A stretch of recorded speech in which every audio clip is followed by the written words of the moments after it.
Bridge તૈયાર, 4 મહિના વીત્યા, છતાં બસ સ્ટોપ ક્યાં? મહિલાઓ, બાળકો અને વૃદ્ધો ખુલ્લા હાઈવે પર બસની રાહ જુએ ક્યાં? નમસ્કાર, હું છું મેઘા Agravat, Gujarat state bureau chief, અને તમે જોઈ રહ્યા છો પોલીસ પાવર ન્યૂઝ। આજે છાપીમાંથી ઉઠી રહ્યો છે એક એવો સવાલ જેનો જવાબ માત્ર ફાઇલોમાં નહીં પરંતુ ગ્રાઉન્ડ પર દેખાવો જોઈએ। બ્રિજ બની ગયો, કામ પૂરું થઈ ગયું અને અરજીમાં કરાયેલા ઉલ્લેખ પ્રમાણે બ્રિજનું કામ પૂર્ણ થયાને આશરે 4 મહિનાથી વધુ સમય પણ વીતી ગયો, પણ સવાલ છે મુસાફરોના બસ સ્ટોપ ક્યાં છે? 4 મહિના કોઈ 4 દિવસ નથી। એક તરફ કરોડોના વિકાસ કાર્યોની વાત થાય, રસ્તા બને, બ્રિજ બને, પરંતુ એ જ રસ્તા પર બસની રાહ જોતી મહિલાઓ, બાળકો, વૃદ્ધો અને રોજિંદા મુસાફરો માટે માથા ઉપર છાંયડો પણ ન હોય તો સવાલ તો ઉઠવાનો જ છે। વિકાસની વચ્ચે મુસાફરની પ્રાથમિક સુવિધા ક્યાં રહી ગઈ? વાત છે બનાસકાંઠાના છાપીની। Ahmedabad Palanpur state highway number 41 પર બ્રિજનું બાંધકામ શરૂ થાય તે પહેલા હાઈવેની બંને બાજુ જીએસઆરટીસીના મુસાફરો માટે બસ સ્ટોપની વ્યવસ્થા હતી। બ્રિજના બાંધકામ દરમિયાન કામમાં અડચણરૂપ હોવાથી આ બસ સ્ટોપ તોડી પાડવામાં આવ્યા। બ્રિજનું કામ ચાલતું હતું એટલે એ સમયે બસ સ્ટોપ દૂર કરવાની જરૂરિયાત હશે, પરંતુ હવે બ્રિજ બની ગયો છે, કામ પૂર્ણ થઈ ગયું છે અને અરજી પ્રમાણે 4 મહિનાથી વધુ સમય વીતી ગયો છે। ત્યારે સવાલ બહુ સીધો છે, બ્રિજ ફરી બનવાનો નથી, બસ સ્ટોપ ફરી બનવાનો છે, તો પછી 4 મહિનાથી મુસાફરો શેની રાહ જોઈ રહ્યા છે? અને અત્યારે તો વરસાદની સિઝન ચાલી રહી છે, વરસાદ વરસે ત્યારે મુસાફરો ઊભો રહી ક્યાં? મહિલાઓ ક્યાં આશરો લે? નાના બાળકો સાથે બસની રાહ જોતા પરિવાર ક્યાં ઊભા રહે? વૃદ્ધ મુસાફરો ક્યાં બેસે? આજે વરસાદ છે, સામે શિયાળો આવશે અને પછી ફરી કાળઝાળ ઉનાળો આવશે। ઋતુઓ બદલાતી રહેશે, પણ શું છાપીના મુસાફરોની સ્થિતિ નહીં બદલાય? વરસાદમાં ભીંજાવાનું, શિયાળામાં ઠંડી સહન કરવાની અને ઉનાળામાં ધૂમધકતા તડકામાં બસની રાહ જોવાની, શું જાહેર પરિવહનનો ઉપયોગ કરતા મુસાફરો માટે આ જ વ્યવસ્થા છે? આ પ્રશ્ન એટલા માટે ગંભીર છે કારણ કે અહીં વાત માત્ર આરામની નથી, અહીં વાત પ્રાથમિક સુવિધા અને મુસાફરોની સલામતીની છે। અને હવે આ મુદ્દે અવાજ ઉઠાવ્યો છે છાપીના સમાજસેવક અને જાગૃત નાગરિક કબ સુલતાન સેલિયાએ। તારીખ 16 ઓગસ્ટ 2026ના રોજ તેમણે માર્ગ અને મકાન વિભાગના સચિવ સમક્ષ લેખિત રજૂઆત કરી છે અને તેમની માંગ સ્પષ્ટ છે। Ahmedabad Palanpur state highway number 41 પર છાપી ખાતે બ્રિજની બંને બાજુ તાત્કાલિક ધોરણે બસ સ્ટોપનું પુનઃનિર્માણ કરવામાં આવે, પણ માત્ર 4 થાંભલા ઊભા કરીને નામ પૂરતો બસ સ્ટોપ નહીં, મુસાફરોને બેસવાની યોગ્ય વ્યવસ્થા મળે, માથા ઉપર છાંયડો મળે અને જરૂરી સુરક્ષા સુવિધાઓ પણ ઉપલબ્ધ થાય।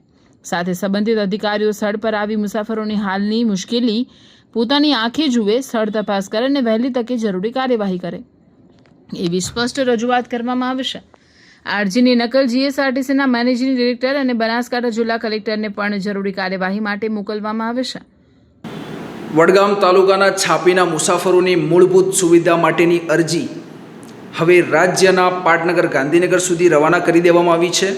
બ્રિજનું કામ પૂર્ણ થયાની 4 મહિના બાદ પણ 4 મહિનાથી વધુનો સમય થઈ ગયો છે, તો પણ મુસાફરો માટે બસ સ્ટોપની હજુ સુધી સુવિધા કેમ નથી બની? વરસાદ હોય કે કાળઝાળ ગરમી હોય કે કડકડતી ઠંડી હોય, મુસાફરો ખુલ્લા હાઈવે પર ઊભા રાખવા એ કોઈ વ્યવસ્થા નથી। છાપીના મુસાફરો કોઈ સુવિધા માંગતા નથી, તેઓને મૂળભૂત હકો માંગી રહ્યા છે। હવે સૌથી મહત્વની વાત, આ કોઈ સ્ટુડિયોમાં બેસીને ઊભું કરવામાં આવેલો સવાલ નથી, આ છાપીના મુસાફરો સાથે જોડાયેલો ગ્રાઉન્ડનો સવાલ છે।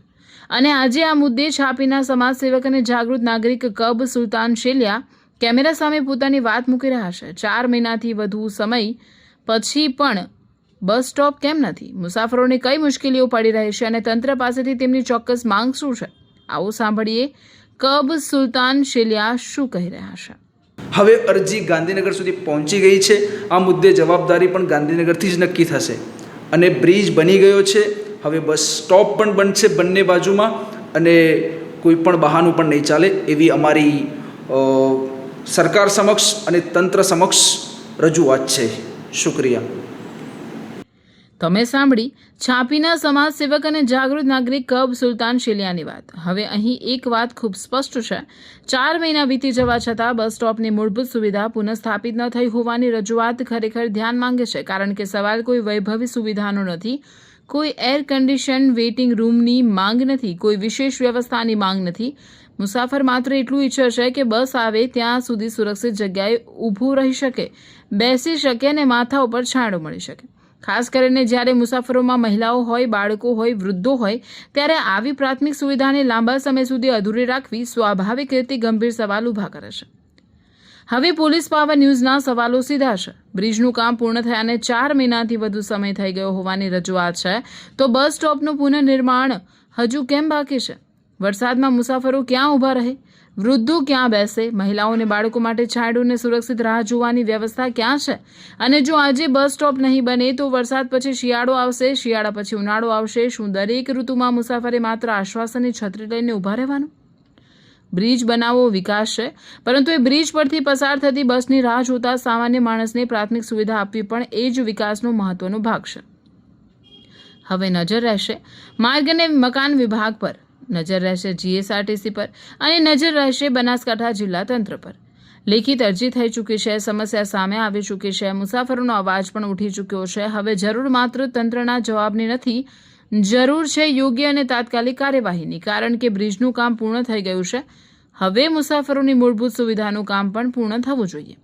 અને જ્યાં સુધી આ સવાલનો જવાબ ગ્રાઉન્ડ પર બસ સ્ટોપના સ્વરૂપમાં નહીં દેખાય ત્યાં સુધી આ મુદ્દા પર પોલીસ પાવર ન્યૂઝની નજર યથાવત રહેશે.